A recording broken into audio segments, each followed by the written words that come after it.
মিজানের পাল্লা বলতে কিছু নেই, এই বিষয়ে আপনার মতামত কি? মিজানের পাল্লা বলতে কিছু নেই, আপনাদের আমির হামজা সাহেব তিনি এই কথা বলেছেন। আল্লাহ সুবহানাহু ওয়া তাআলা তাকে হেদায়েতে কামেলা দান করুক, আমিন। দীর্ঘদিন তিনি কারাবন্দী ছিলেন, তিনি মুক্তি পেয়েছেন আলহামদুলিল্লাহ। আল্লাহ সুবহানাহু ওয়া তাআলা তার কারাবন্দী জীবনটা যে ধৈর্য তিনি ধারণ করেছিলেন, আল্লাহ সুবহানাহু ওয়া তাআলা এই ধৈর্যের বিনিময়ে তাকে যেন প্রকৃত আহলুস সুন্নাহ ওয়াল জামাআহ এই মানহাজ বোঝার তৌফিক দেয়, সকলে বলি আল্লাহুম্মা আমিন। হানাফি, শাফি, মালিকি, হাম্বলি, দেওবন্দি, বেরলভী, জামাত ইসলামী, চরমনাই, ইনাদপুরি, জোনপুরি, রাজারবাগী, আটরশি, দেওয়ানবাগী, ফুলতলি, যা বলবেন আহলে হাদিস, আহলে সুন্নাহ ওয়াল জামাআহ, আহলে তাশাইয়্যু সবাই একমত যে মিজানের পাল্লা বলে কিছু একটা আছে। কথা বুঝতে পারছেন? সহিহ বুখারী সর্বশেষ হাদিসে আছে মিজানের কথা। সহিহ বুখারী সর্বশেষ হাদিসেই একদম শেষ হাদিস দিয়ে ইমাম বুখারী সহিহ বুখারীকে সমাপ্ত করেছেন যে মিজানের পাল্লাকে অস্বীকার করবে, এটা না এটা আসারি মতবাদে আছে, না আশারি মতবাদে আছে, না মাতুরিদি মতবাদে আছে, না সালাফিদের আছে, না আহলে তাশাইয়ুদের আছে। এটা আছে মুনকিরে হাদিস, যারা হাদিস অস্বীকার করে তারা মনে করে যে মিজানের পাল্লা বলে কিছু নেই। কিন্তু আহলে সুন্নাহ ওয়াল জামাত, হানাফি বলেন, শাফি, মালিকি, হাম্বলি, দেওবন্দি, বেরলভী, জামাত ইসলামী সবাই একমত যে মিজানের পাল্লা আছে। কেউ দ্বিমত করেনি, শুধু আহলে কোরআনরা করেছে। কথা কি বুঝতে পারছেন? আপনি যে কোনো আকীদা কিতাব, সেটা হানাফিদের হোক, সেটা আহলে হাদিসদের হোক, আহলে তাশাইয়ুদের হোক, সবাই একমত মিজানের পাল্লা আছে, এটা আহলুস সুন্নাহ ওয়াল জামাতের আকীদা। এটাকে তিনি যদি অস্বীকার করে দেয়, দ্রুত তওবা করা উচিত, দ্রুত তওবা করা উচিত। আল্লাহ সুবহানাহু ওয়া তাআলা তাকে ভুল থেকে ফিরে আসার তৌফিক দান করো, আমিন। সূরা ফুরকান 69-70 নম্বর আয়াত আল্লাহ বলে দিয়েছেন যে পূর্বে যদি কোনো জিনিস যদি তওবা করে, ভুল করেছে, তওবা যদি করে, আল্লাহ তার পেছনে গুনাহগুলোকে সব নেকিতে বদলে দিবেন। শুকরিয়া। আচ্ছা, একটা বিশেষ ঘোষণা, সামনে 25 বড়দিন আসছে না ভাই, 25শে ডিসেম্বর। আমার একটা নতুন বইও এসেছে, গতকালকে হাতে পেয়েছি। সেটা হচ্ছে খ্রিস্ট বিশ্বাসীদের জন্য বড়দিনের উপহার। যারা তুলনামূলক ধর্ম নিয়ে পড়াশোনা করেন, তথ্য জানতে চান, আর আমার দেখেছেন খ্রিস্টানদের সঙ্গে অনেক বিতর্ক আছে না ভাইজান, প্রায় 10-এর অধিক বিতর্ক আমার আছে খ্রিস্টানদের উপরে। তো অনেকেই বাংলাদেশ থেকে, ভারত থেকে বলে যে ভাইজান আপনি যেই সব কথাগুলো বলছেন ভিডিওর আকারে, এগুলো যদি লিখিত আকারে থাকতো তাহলে আমরা একটা সম্পদ হিসাবে রেখে দিতাম, আমাদের পরবর্তী প্রজন্ম পড়াশোনা করে এখান থেকেই আমাদের মতো আলোচনা, ডিবেট, সেমিনার এগুলো করতে পারতো। তো ওই উদ্দেশ্যে লেখালেখি শুরু করেছি। তো এবছর প্রথম খ্রিস্টান ধর্মের উপর একটা বই বের হয়েছে, বইটার নাম হচ্ছে খ্রিস্ট বিশ্বাসীদের জন্য বড়দিনের উপহার। এই বইটা এই জন্য নাম দিয়েছি, 25শে ডিসেম্বর জিজাস ক্রাইস্ট এর জন্মদিন বলে দাবি করে, অথচ দাবি সঠিক নয়, বাইবেলেও নেই এই দাবি, বাইবেলেও নেই। বাইবেল থেকে প্রমাণ করেছি 25শে ডিসেম্বর যিশুর জন্মদিন না। আর এই বইটাতে দেখিয়েছি প্রায় 350 বাইবেলের মধ্যে ভুল। কি বললাম? ডক্টর জাকির নায়েক উইলিয়াম ক্যাম্বেলের সঙ্গে একটা ডিবেট করেছিল, ওখানে 38টা বাইবেলে ভুল ধরেছিল না, 38টা।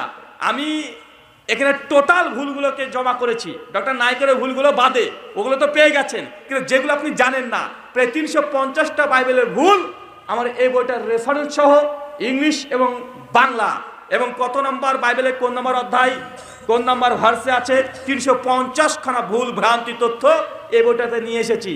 এই বইটা যদি একবার যদি আপনি পড়েন, আমার বিশ্বাস পৃথিবীর কোনো খ্রিস্টান আপনার সামনে এসে দাঁড়াতে পারবে না, ইনশাআল্লাহ পারবে না। আচ্ছা, আর একটা বই আছে, আহলে হাদিস হানাফি মাযহাব দ্বন্দ্ব নিরসন। হানাফিদের সঙ্গে আহলেসের দ্বন্দ্ব আছে না নাই? নামাজের তাকবীর থেকে সালাম পর্যন্ত প্রায় অধিকাংশ মাসালায় দ্বন্দ্ব আছে।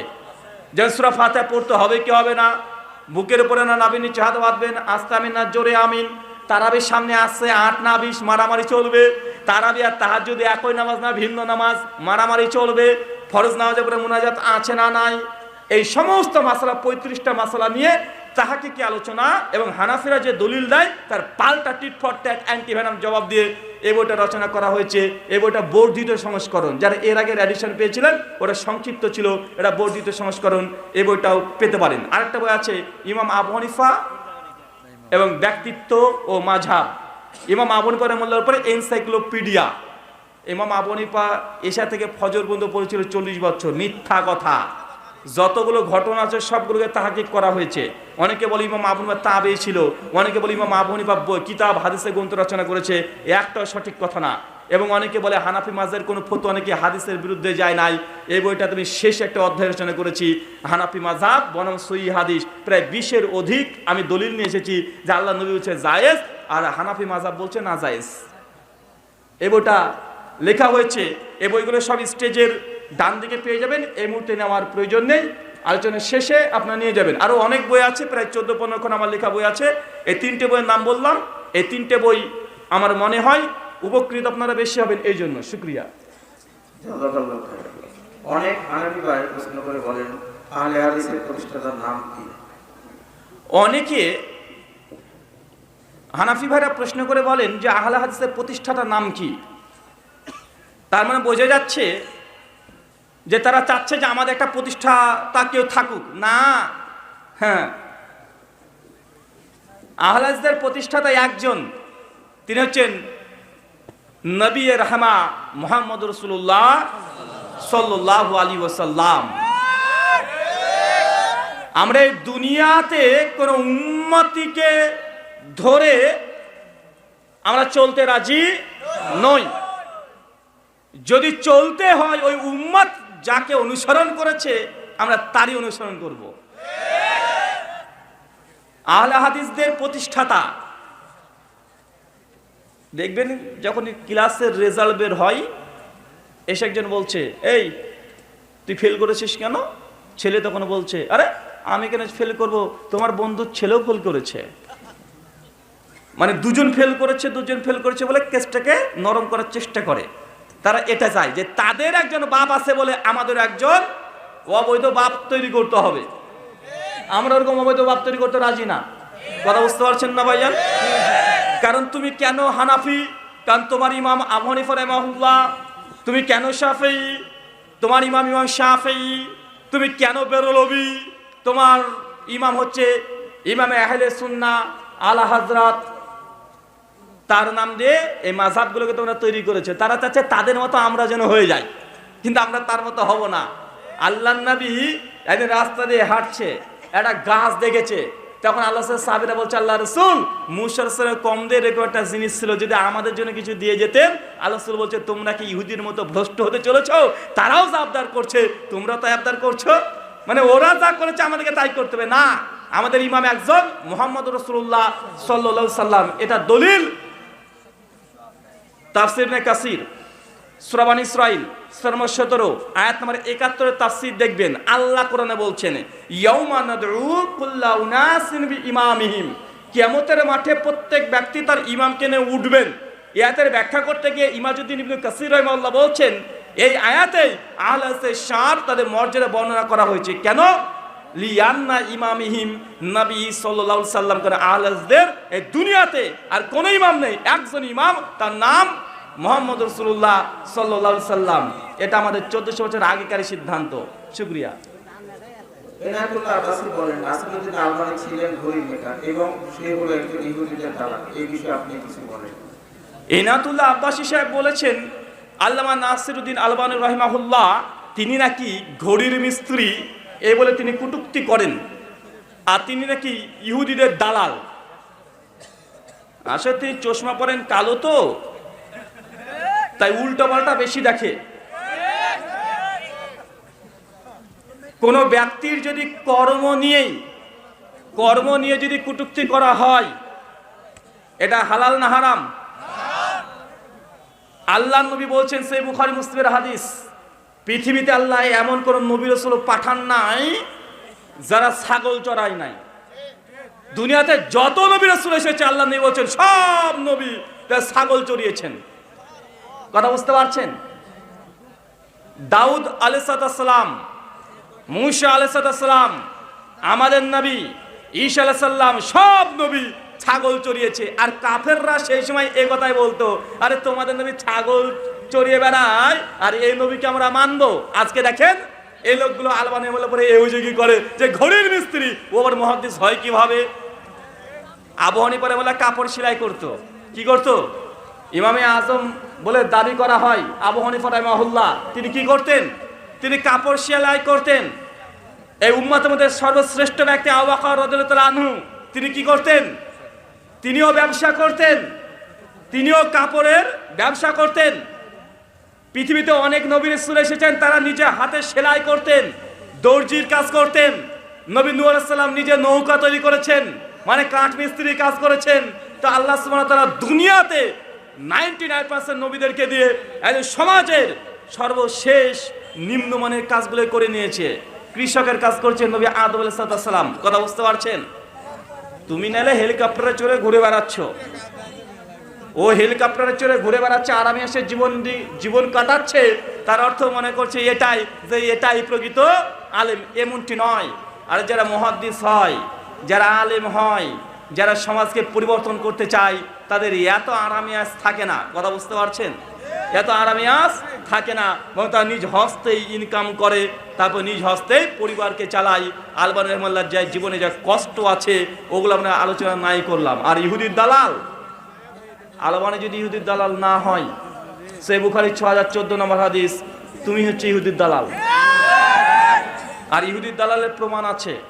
মুসান্নাফ আব্দুর রাজ্জাক 2658 নম্বর হাদিস, আল্লাহ নিয়ে বলেছেন, মুসলমানদের আমিন এই শব্দ শুনলে সবচেয়ে বেশি রাগান্বিত হয়, রেগে যায় কারা? ইহুদিরা। আল্লাহ নবী নিজে বলে গেছেন।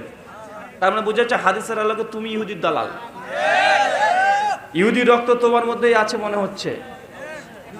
আল্লাহ সুবহানাহু ওয়া তাআলা তুমি আমাদের হেফাজত করে, সকলে পড়ি আমিন। রাসূলুল্লাহ সাল্লাল্লাহু আলাইহি ওয়াসাল্লামের বাবা-মা জান্নাতি না জাহান্নামী?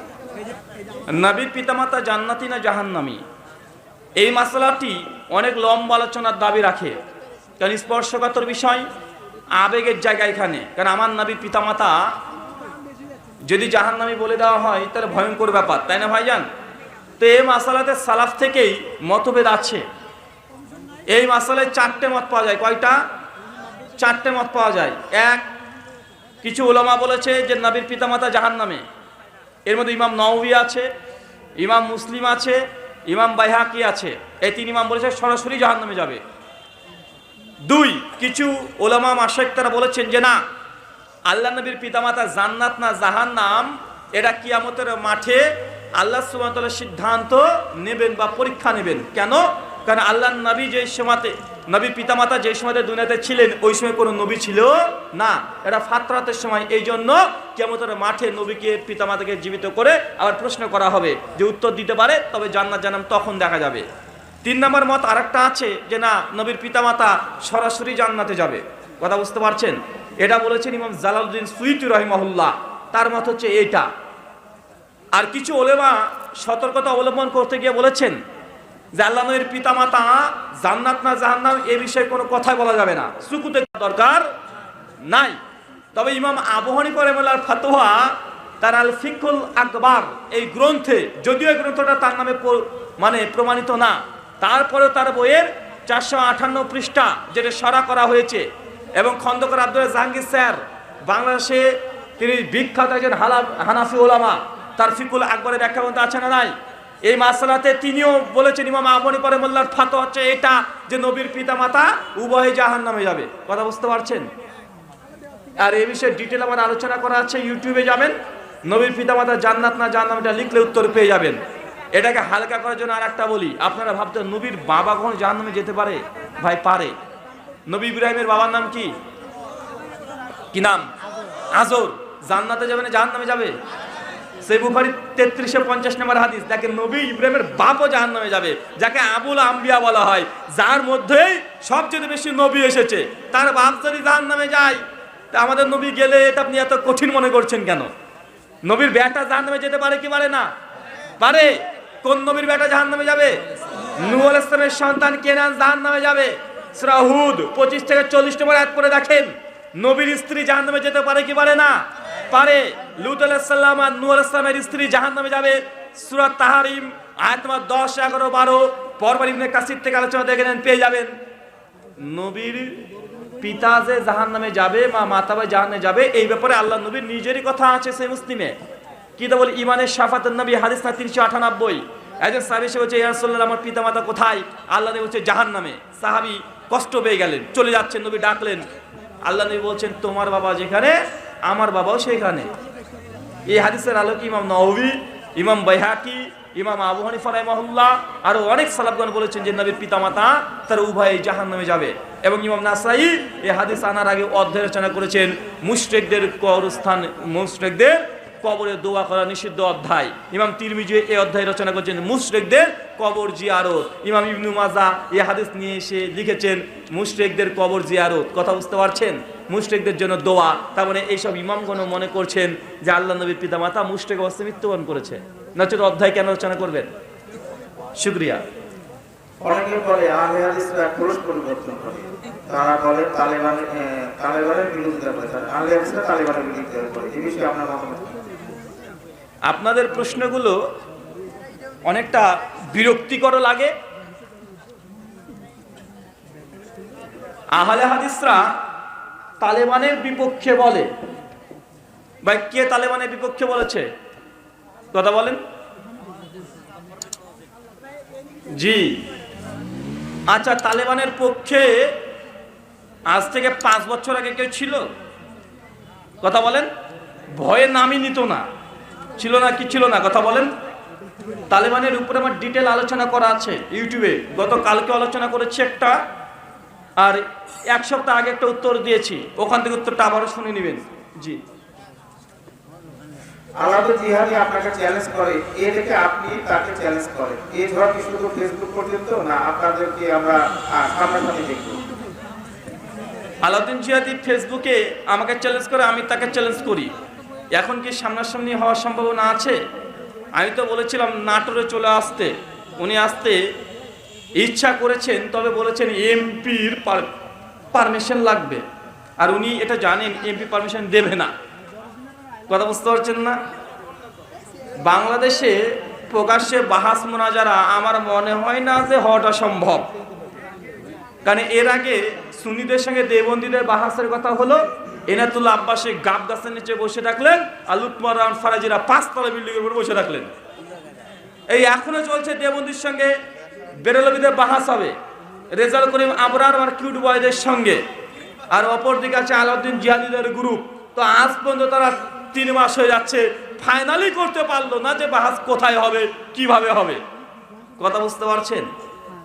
আর আলাউদ্দিন জিহাদি বলেন, যে কোনো দেওবন্দের বেরলভী তারা জানে যে বাহাস কার সঙ্গে করতে হয় আর কার সঙ্গে করতে হয় না।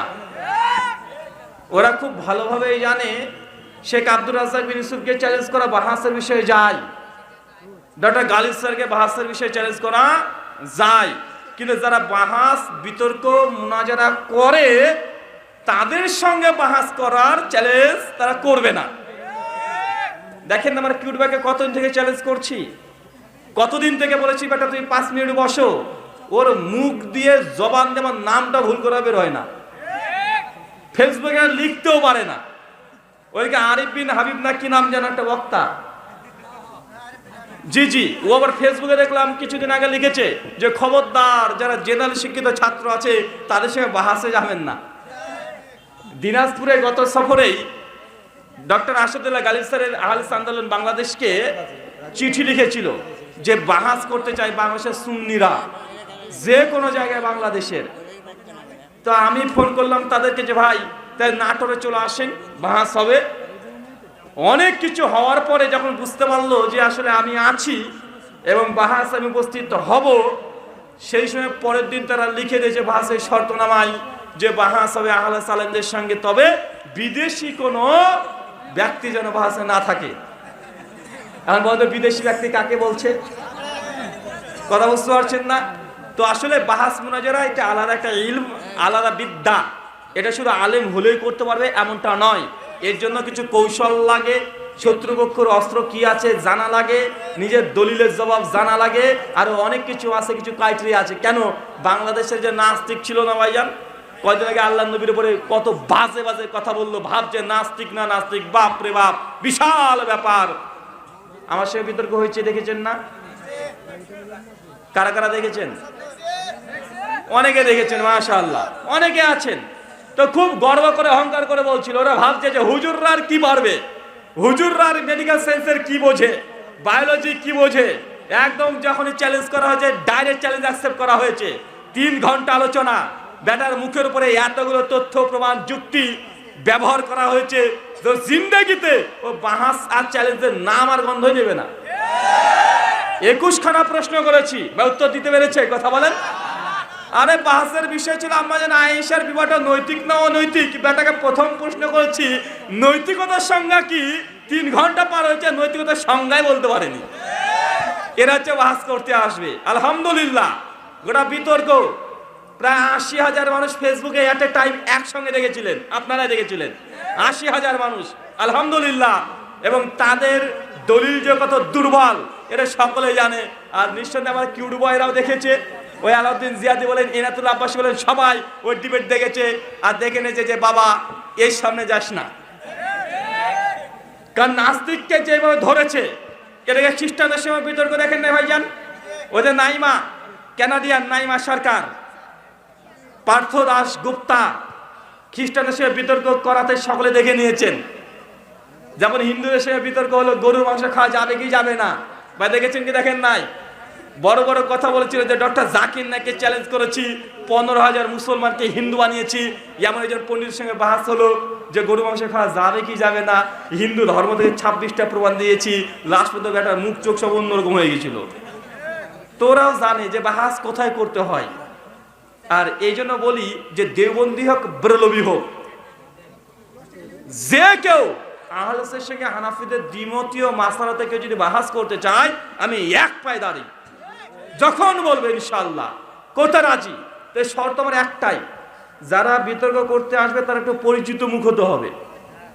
এমন কোন আলেমের সঙ্গে ডিবেট বাস মুনাজারা করব না যাকে বউ ছাড়া কেউ চেনে না, এমন মানুষের সঙ্গে ডিবেট করব না। কারণ অনেকে এসে বলছে আমি ডিবেট করব, বিতর্ক করব। ভিডিও গিয়ে দেখছি, ফেসবুক দেখছি যে টোটাল ফেসবুকে ফলোয়ার আছে মাত্র 500 জন। ভিডিও করেছে 3 জন দেখেছে ভিডিও। তো ভাই এই ব্যক্তির সঙ্গে ডিবেট, আমি অহংকারের জন্য বলছি না যে ফলোয়ার নাই তার জন্য ডিবেট করবো না, এমনটা নয়। বরং এই ব্যক্তির সঙ্গে যদি ডিবেট হয়, ওকে কেউ চিনে না, ডিবেটে যদি হেরেও যায় তখন ওরাই বলবে যে আহলেসরাই এটা অভিনয় করেছে, এরা আহলাসি ছিল, এরা সাজিয়ে গুজিয়ে ডিবেট করেছে। বা বলবে কি বলবে না? আমি যখন ফোন মুনাজারা প্রথম করতাম, এখন তো আমি বক্তৃতা দিই, আগে তো আবার ছিল ফোন মুনাজারা, মানে হানাফি দেওবন্দি বেরলভীর সঙ্গে ফোন করতাম আর একটা একটা করে ধরতাম। তো সেই সময় হানাফিরা অভিযোগ করতো যে এগুলো নাকি হানাফিরা হেরে যাচ্ছে যখন আমার সঙ্গে ডিবেটে, তখন তারা অভিযোগ করে বলতো যে এই রাহুল এ নিজেই কোনো ব্যক্তি আহলাসদের ব্যক্তিকে সাজিয়ে ফোনে কথা বলে। কথা বুঝতে পারছেন না? তার জন্য বলেছি যদি ডিবেট করতে হয় দেওবন্দীদের মধ্যে থেকে চলে আসুক রেজাল করিম আবরার, মুফতি লুৎফর রহমান ফরাজি, মুফতি শফি কাশেমি, আপনার বগুড়ার দই খাওয়িয়ে দেবো ইনশাআল্লাহ। একদম বগুড়ার দই খাইয়ে ওরা সে আপ্যায়ন হবে। আর ও ডিবেট পারবে কিভাবে? কিছুদিন আগে মিলাদ কিয়ামলি ডিবেট করেছে, হেরে চলে এসেছে। আপনাদের শফি কাশেমি হেরে চলে এসেছে। জুতোর মালা দাইনের ভাগ্য ভালো, বড় বড় কথা বলে, বড় বড় কথা বলতো। আরে বেদাতীদের সঙ্গে ডিবেট পায় না, আমাদের সঙ্গে ডিবেট করতে আসবে। শুকরিয়া। কেউ যদি মারামারি ঝগড়ার কারণে মসজিদ আলাদা করে, ওই মসজিদে সালাত হবে কি? এই কারণে মসজিদকে ভাগ করা এটা অনৈতিক, অযৌক্তিক, বাজে একটা কাজ। ব্যক্তিগত রাগ মসজিদ মতো নিয়ে যাওয়া এটা কোনো মুমিনের কাজ নয়। মসজিদ যদি তাকওয়ার ভিত্তিতে না হয় তাহলে সেই মসজিদে সালাত হবে না। মসজিদে জিয়ারের হুকুমটা দেখে নেবেন, সূরা তওবার 107, 8, 9 নম্বর হাদিসে। ছেলেদের আংটি পরা যাবে কি না, ঘড়ি পরা যাবে কি না? ছেলেদের আংটি পরা যাবে। শামাইলে তিরমিজি হাদিস নাম্বার 46, 47, 48 পর চলে যাবেন, 12 নম্বর অধ্যায়, বাব নম্বর 12। আল্লাহর নবী তিনি আংটি পরতেন। কথা বুঝতে পারছেন? তিনি আংটি পরতেন এবং আল্লাহর নবীর আংটির উপরে লেখা ছিল, ওপর লাইনে মুহাম্মদ আর নিচে লেখা ছিল রাসূলুল্লাহ। কথা বুঝতে পারছেন? এবং এই আংটিটা শেষ পর্যন্ত ওসমান বিন আফফানের কাছে ছিল, পরবর্তী সময়তে হারিয়ে গিয়েছিল, কুয়াতে পড়ে গিয়েছিল। এর একটা লম্বা ইতিহাস আছে। এবং আংটি আল্লাহ রাসূল পরতেন, একাধিক আংটি ছিল। কোন রাজা বাদশাকে যখন তিনি চিঠি লিখতেন তখন আংটির সিলমোহর লাগিয়ে দিতেন। কথা বুঝতে পারছেন? তো সোনার আংটি পরা যাবে না। কিসের আংটি পরা যাবে না?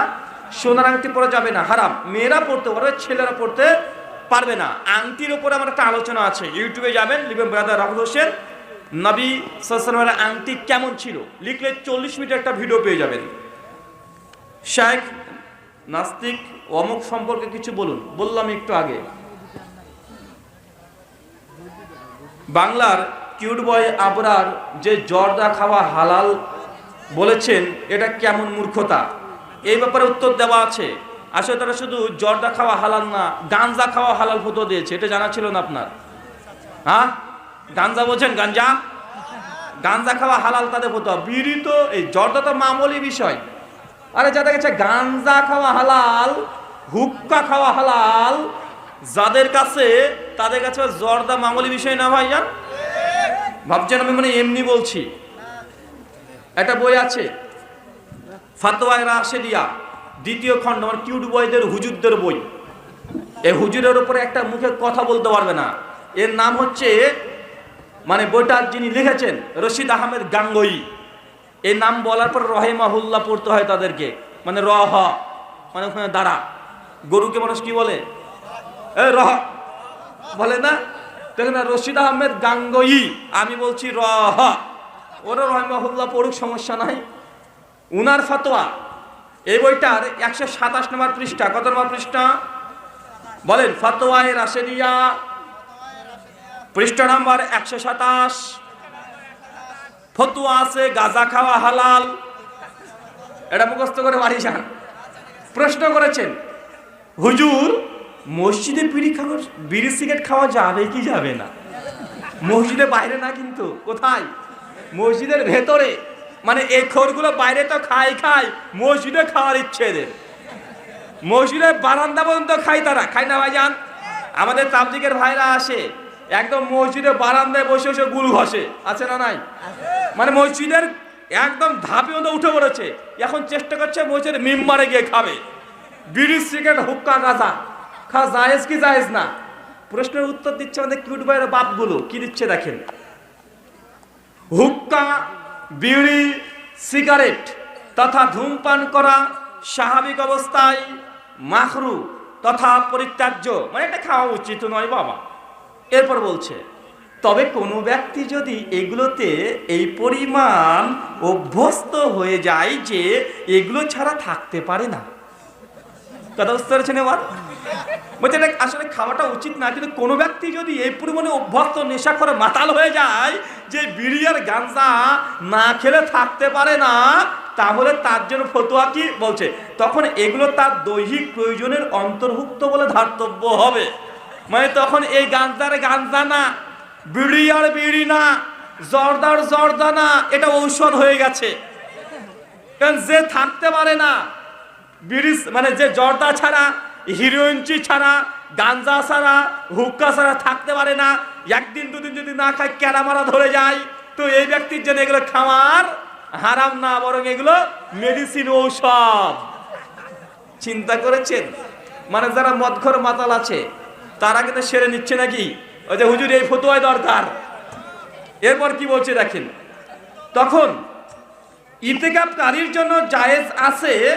ইতিকাফ মানে বুঝেন, মসজিদের ভেতরে রামাজানের শেষ দশক বসে থাকে না, বলে তখন ইতিকাফকারীর জন্য জায়েজ আছে মাগরিবের নামাজের পরে মসজিদের বাইরে গিয়ে হুক্কা সেবন করে দুর্গন্ধ দূর করে তারপরে মসজিদে আসবে। কথা বুঝতে পারলেন না? বলছে যে এই গাঁজা খেতে অভ্যস্ত, গাঁজা ছাড়া চলে না, এই ব্যক্তি কি করবে? সারাদিন রোজা আছে, এখন রোজায় ইফতারি করবে, ইফতারি করে দৌড়তে দৌড়তে মসজিদের পিছনে চলে যাবে। সব গাঞ্জার বিড়িখোরগুলো গিয়ে মসজিদের পেছনে গিয়ে গোল করে মানে ঘিরে ধরবে, দিয়ে গাঁজাতে মারবে দম, একদম গাঁজা খাবে। খাওয়ার পরে অমনি মুখের দুর্গন্ধ দূর করার জন্য যায় সাতাই করবে, করে আবার মসজিদে ঢুকে তসবিনে আল্লাহর ওলি হয়ে যাবে। এটা আমার কিউট বয়ের ফতোয়া। কার ফতোয়া? এটা আমার কিউট বয়ের ফতোয়া। শুধু এটাই না, ওদের কাছে কাক খাওয়াও হালাল। কাক, কাওয়া চেনেন না ভাই? কাওয়া, কাওয়া তাজকাতুল রশিদ প্রথম খণ্ডে লিখে রেখেছে যে কাক খাওয়া এটাও হালাল। খবরদার দেবন্দি হানাফিদের হোটেলে খাবেন না, কখন কাওয়া বিরিয়ানি খাওয়িয়ে দেবে, কখন কাওয়া বিরিয়ানি চালিয়ে দেবে। ভাবছেন যে কি আবার সব দোকানে তো কাচ্চি বিরিয়ানি 250 টাকা নেয়, এই দোকানে 150 কেন? জিজ্ঞেস করবেন হানাফি না তো? হয় আবার তো, হ্যাঁ ভাই কিসের মাংস দিচ্ছেন, কাওয়া না মুরগি? আগে স্বীকার করে নেবেন, কোন কাওয়া চালিয়ে দিতে পারে হালাল বলে। সাবধান থাকবেন। শুকরিয়া, জাযাকাল্লাহ খায়রান, বারাকাল্লাহ ফিকুম। আর কয়েকটা প্রশ্ন। তাহিরি বলে নবীজি জিন্দা না মৃত, আসলে নবী জিন্দা না মৃত্যুবরণ করেছে। পৃথিবীর প্রত্যেকটা মানুষ কুল্লু নাফসিল জায়কাতুল মাউত, জীব মাত্রই মৃত্যুর স্বাদ গ্রহণ করবে। সূরা আল ইমরান আয়াত নাম্বার 185। দুনিয়ার সমস্ত জীব যার নাফস আছে তার কি হবে? মৃত্যু হবে। আল্লাহর নবী মৃত্যুবরণ করেছে। তবে জেনে রাখবে মৃত্যুর পরে আল্লাহর নবী হায়াতে বারজাখে তিনি জীবিত আছেন। ওটা বারজাখি জীবন। কি জীবন? ওটা বারজাখি জীবন। এই জীবন না, বারজাখি জীবনে নবী জীবিত, সে নবী না। আপনারা বাপও বারজাখি জীবনে জীবিত আছে না নাই? কাফেররা বারজাখি জীবনে জীবিত না মৃত? আরে আবু জাহেল আবু লাহাব কবর এখন চলছে দুমদাম চাচ্ছায়। ফেরাউনকে কবরে দু চার চট্টাপ্পর সংসার চলছে কি চলছে না? আরে মৃত্যুর পর বারজাখি জীবনে সবাই জীবিত, সে নবীরা জীবিত এমনটা নয়। তবে হ্যাঁ, যার যেমন মাকাম সে মাকামেই জীবিত আছে। শহীদরা যেমন জান্নাতে পাখির শৈলের মধ্যে তার রু নিয়ে ঘুরে বেড়াচ্ছে, যারা নবী রাসূল তারা জান্নাতের সঙ্গে সঙ্গে তাদের জান্নাত এবং তাদের কবর জীবনে তার সালাতরত অবস্থায় আছে। সে মুসলিম মুসা নবীর ঘটনা পাওয়া যায়।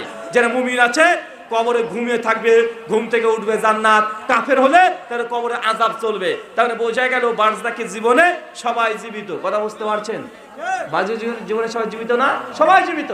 তাই নবী জিন্দা নবী করে এই ব্যবসাকে বন্ধ করতে হবে। কথা বুঝতে পারলেন না ভাইজান? এটা যে ব্যবসা এক ধরনের। শুকরিয়া, জাযাকাল্লাহ খায়রান, বারাকাল্লাহ ফিকুম। শ্বশুর শাশুড়িকে বাপ মা বলতে পারবেন কি পারবেন না? দিনে 3-4 বার করে বলেন না। শ্বশুরকে বলবেন, বাবা বলবেন, সমস্যা নেই। মাও বলবেন, সমস্যা নেই। এটা আপত্তিকর না। এটা আপত্তি তখনই হয় যখন নিজের বাপ থাকতে বাপের পরিচয় গোপন করে আরেকজনকে বাপ পরিচয় দিয়ে দিচ্ছেন। কথা বুঝতে পারছেন? সেই বুখারীতে এই ব্যাপারে আল্লাহ নবী বলে দিয়েছেন, যেটা তোমার বাপ না তাকে বাপ হিসাবে পরিচয় দেওয়া এটা গুনাহ কাবিরা, হারাম। কিন্তু শ্বশুর, এটা শ্বশুর আব্বা, এটা সম্পর্কে বাবা মা বলতে পারবেন, কোনো সমস্যা নেই। শুকরিয়া, জাযাকাল্লাহ খায়রান, বারাক আল্লাহ ফিকুম, ওয়ামা আলাইনা ইল্লাল বালাগ। সম্মানিত সুধী, মহান সত্তা আল্লাহর কাছে দোয়া প্রার্থনা, আল্লাহ যে কথা আমরা বললাম আমাদের প্রত্যেককে আমল করার তৌফিক দান করো।